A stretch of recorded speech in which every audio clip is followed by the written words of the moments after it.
মূল কথায় চলে আসি, যেটা 2025 সালের জুলাই মাস থেকে ইন্টারেস্ট রেটের কিছুটা পরিবর্তন এসেছে, যা পারিবারিক সঞ্চয়পত্রেও এসেছে। পারিবারিক সঞ্চয়পত্রে 2025 এর জুলাইয়ের আগে ইন্টারেস্ট রেট ছিল 12.13%, যা 0.2% কমে আপনার 11.93%-এ চলে এসেছে।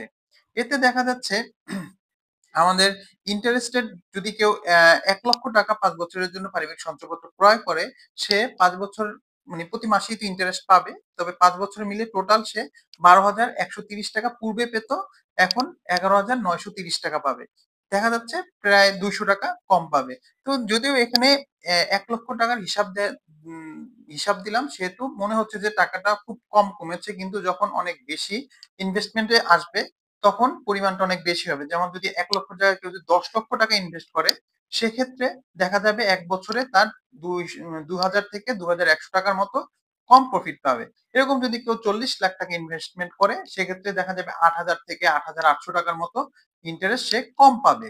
তবে একটি গুরুত্বপূর্ণ তথ্য হচ্ছে, এই যে ইন্টারেস্টের পরিবর্তন এসেছে, এটা শুধু 2025 ডিসেম্বর পর্যন্তই